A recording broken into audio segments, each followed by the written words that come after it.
Yo, what's good to the wave shapers? Love to all of you guys. Love to everyone who's watching this video either now, currently at 6 p.m. on Thursday, April 4th, 2025, or whether you're watching this a year from now, 5 years from now, 2 years from now. If my grandkids are watching this, I just want to encourage you to stay in the fight. Stay in the fight. And my real desire for these lives that we do in the Wave Shapers channel podcast season 2, my real desire for these is that we get to the point where it could be more of a conversation, and where there's so many people engaged that, you know, you guys are just asking amazing questions that I feel like I need to answer.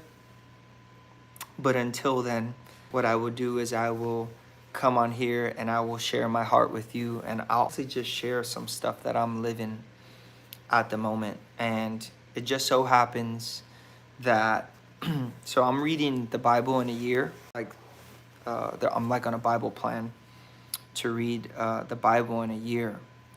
And humbly, shamefully, and honestly, I've never read the whole Bible like from beginning to end. And although I have read the whole New Testament, I never read like the whole thing through.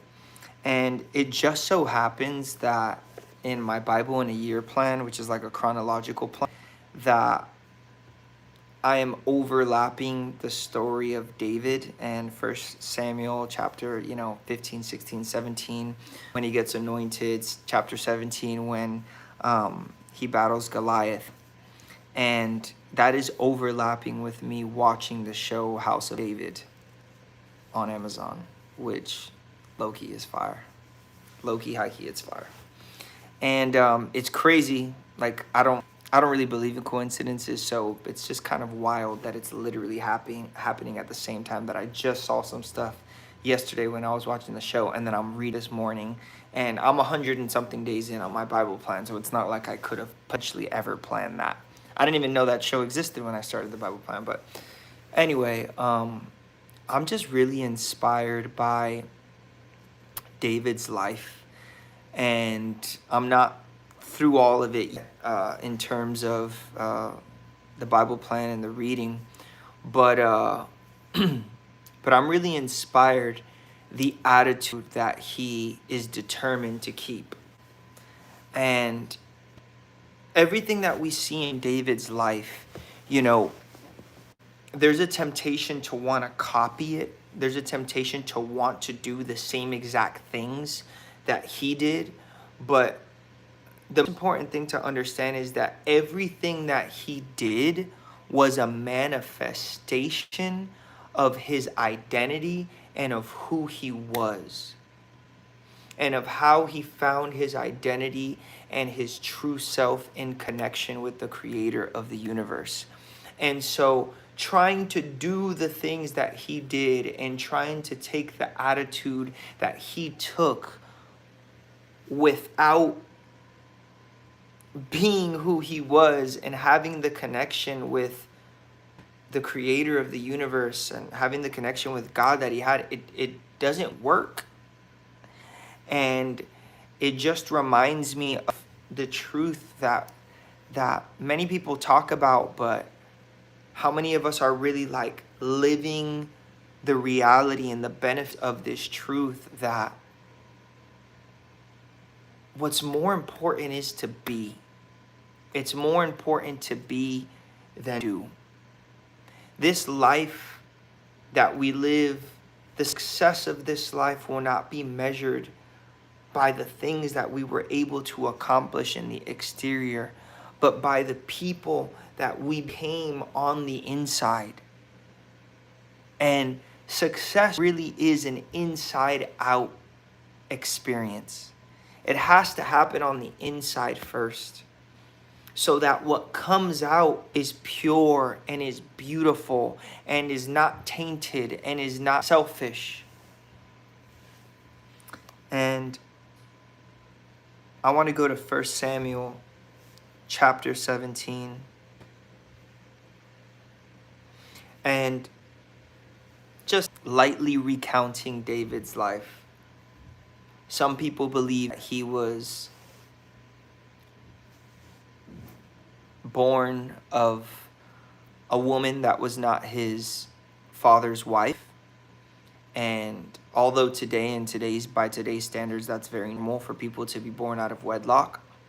But in those days, it was not. And if that was the case, then he'd be considered a bastard. He was the youngest and smallest of a bunch of brothers, 7 other brothers. And he was such an outcast, even within his own family, that first of all, they gave him the one job that puts him out in the fields by himself with animals and not with the rest of the group. And second of all, when the prophet Samuel came and asked for the sons of Jesse, he didn't even call David. He really called everyone else but David. And he went through all of the sons, and he finally got through the end, and he said, "Do you not have any other sons?" And he was like, "Oh yeah, I do have another son, and son's out there, but he's just a shepherd." And we see this rejection, rejection trying to take root and trying to oppose and trying to delay and trying to and it could have overcome David. You see, because the greater your purpose is, the deeper your calling is, the more beautiful your destiny is, the more opposition you will have in order to fulfill it, in order to get there. And so you see from David's inception and from his birth, there are all these things that if he wasn't connected to the Father, that root of rejection would have taken root, and he would have thought low of himself. But it's so interesting to me how David is humble, yet he knows exactly who he is, which reminds me of a saying that a friend of mine always says, he says, humbly confident. And being humble does not mean to think low of yourself. That is a misconception.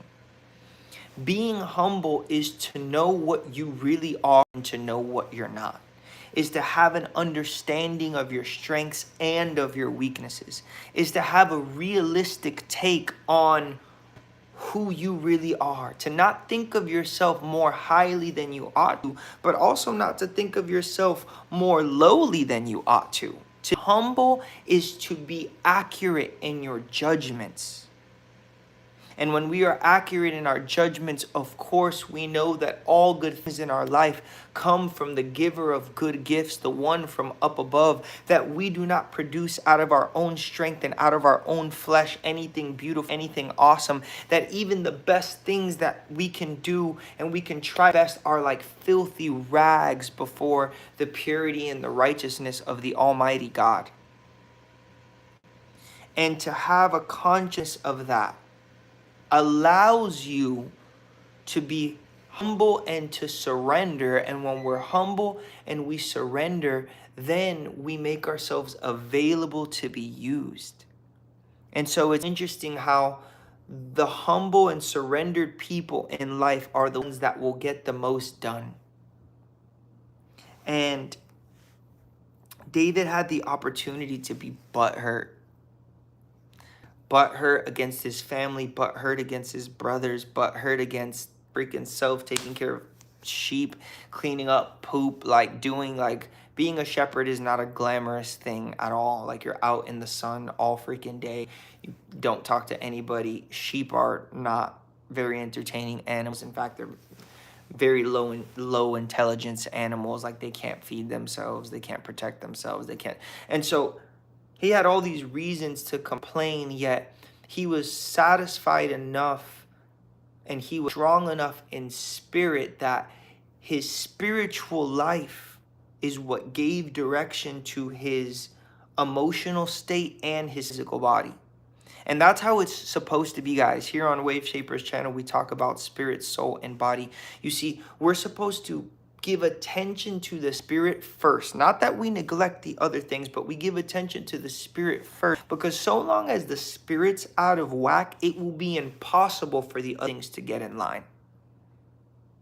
But when your spirit is in alignment, when you come into right standing with the Holy Spirit, and you are in essence connected to the source in the spirit realm, then you will have the eyes to see what is and what is not, and to make the appropriate adjustments so that you can start to gain health both in your emotions, right? In your soul, in your mind, your will, and your emotions, and then beyond that in your physical body. And so we see that David had this spirit strength, and that spiritual strength allowed him to be low-key emotionally mature, because even after he was rejected by his family, they called him, to be anointed, and he was anointed. And even after he was anointed, he had to go back and take care of sheep again. Again, emotional maturity, because somebody who's not emotionally mature, they would receive a promotion, they would receive an anointing, they would let it get to their heads, and they would not be able to go back and return to doing the small things, and to being faithful in the little. Which that challenges me, and I challenge you. Like, maybe you've been anointed, maybe you're called, maybe you have a huge purpose, maybe you've seen the promise, you have the dreams, but just because you have a purpose and you have the dreams doesn't mean that your day of ascension and that your day of being crowned king is today. Times are in the hand of the Lord. Times are in the hand of the Lord. And the purpose of today's live is just to kind of highlight the story of an amazing person, an amazing king, who is King David, who was rejected, and then chosen, and then anointed, and then had to go back to being a servant, and in essence being like a slave, and then sees an opportunity to solve a problem for his nation, aka Goliath. And instead of being butthurt, he's out in the fields again. He goes and he wants to participate, and he freaking shows up. And then he doesn't think lowly of himself. He doesn't think that he can't be used, because he's sure about his relationship with God. So much so that when he sees Goliath defying the armies of the living God, he said, "Who is this uncircumcised Philistine? I'm offended that you are acting this way and that you're defying the armies of the living God, not because of me, but because we're talking about the living God." And there you see the faith and the reality. But Hebrews chapter 11 says that and approach God, we must approach him in faith, that we have to believe that he is first.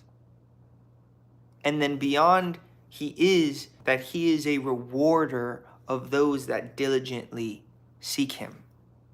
So for somebody to come up to a giant, for somebody to come up, and obviously I believe it was a real giant, because I believe that everything in scripture is accurate. That's the stance that I've chosen to take. But the story can be more greatly applied than just a physical giant. The point is that when you face any difficulty in your life, when you face that thing that you've been stuck at, when you face that thing that freaking tormented you, when you face that thing that seems impossible for you to overcome and for you to have victory over, you really have to believe that God is.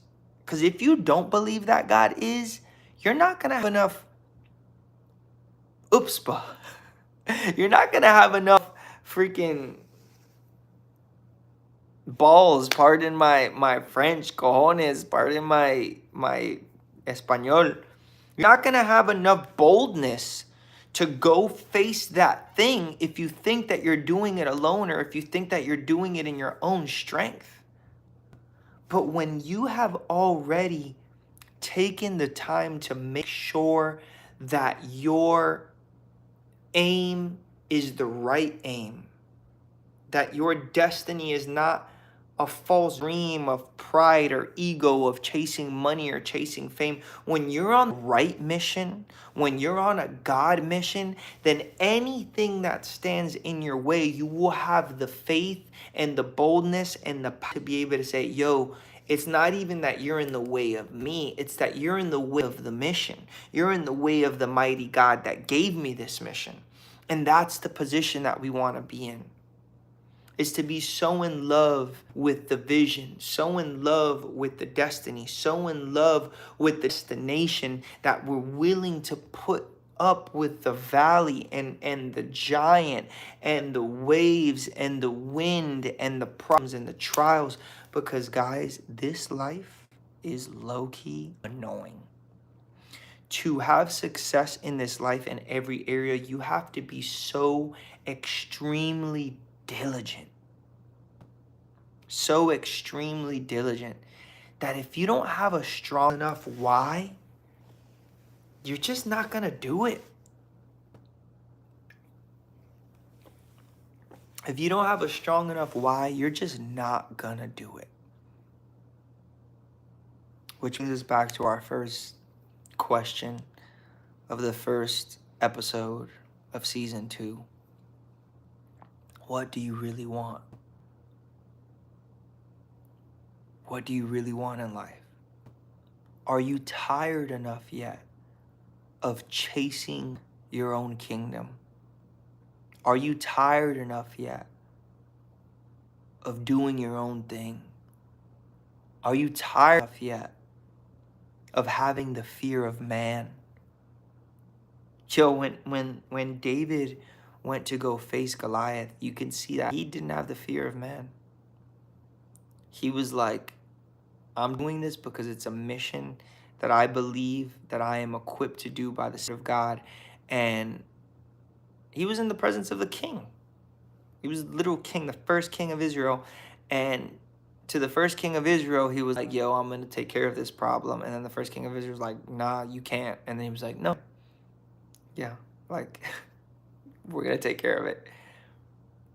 And then even though the king of Israel, Saul, didn't even Loki believe him, it was like, I mean, everybody else is too scared. He was too scared to fight Goliath. So he was like, all right, we go for it, but here's my armor.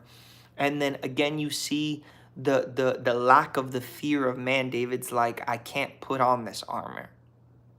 So probably seemed even a little disrespectful, like, I'm going to do this my way. But again, it wasn't, it was his way. It was the way that he understood that the Lord was leading him to.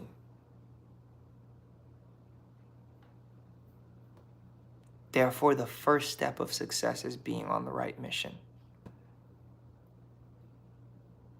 We talked about the definition of success before. I don't mind talking about the same things over and over because sometimes we don't need to hear a new message. We need to hear the same message and get it through our thick skulls and take action on it. We talked about the definition of success that Earl Nightingale gave. That success is the progression towards a worthy ideal. Success is the progression towards a worthy ideal. And therefore, the very first step of success is that what you're aiming for is actually worth it. Because if what you're aiming for in your life, why do you do the things that you do? Why are you on the mission that you're on? Why do you wake up in the morning and go to work? Why do you try to look the way that you try to look? Why do you relate with people the way that, what's your goal? What's your aim? What do you really want? Because if that you're aiming for, be it conscious or be it subconscious, is not truly worth it, if you were to attain it and still feel empty, then it will be impossible for you to have success on the way there. Because success is progress towards a worthy ideal. And the only ideals that are really worth it are ideals that are bigger than ourselves. If our ideals, if what we're aiming for at the end of the day is rooted in selfishness, is rooted in pride, is rooted in trying to cover up things that we're not willing to face. Wanting validation from people because we're insecure, wanting to be praised by men because we have low self-esteem. If that is the motivation of our chase, if that is the motivation of our effort, then even if we attained what we think we're aiming for, we would still be empty. Because there is no success without an end goal that is bigger than you. The more we want to grab for ourselves, the more we try to fulfill ourselves, the emptier we feel. The more we turn outside and we open our eyes and we live in the present moment and we give thanks for everything that we have and we start to serve others and we start to say, you know what? I'm going to die empty. What do I have? I'm going to take inventory of what I have and I'm going to give what I have. And that's what we see David doing here. We see David not trying to fake what he didn't have, but what he did have, what he did leave. That's why he took his sling and his stones. He wasn't worried about the armor of Saul. He wasn't worried about the swords and the great armor and he wasn't worried about that. He took what he had in hand. He took the giftings that he knew worked. Take what you have in your hand. Be on a mission that's bigger than yourself, and the victory will be yours. I'm going to finish with this. 1 Samuel 17. David said, "May no one's heart fail on account of God. Your servant will go and fight this Philistine."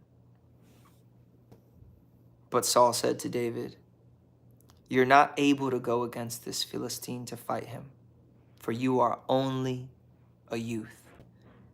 But David said to Saul, "Your servant was tending his father's sheep when a lion or a bear came and took a sheep from the flock. I went out after it and attacked it and rescued the sheep from its mouth. And when it rose up against me, I grabbed it by its mane and struck it and killed it."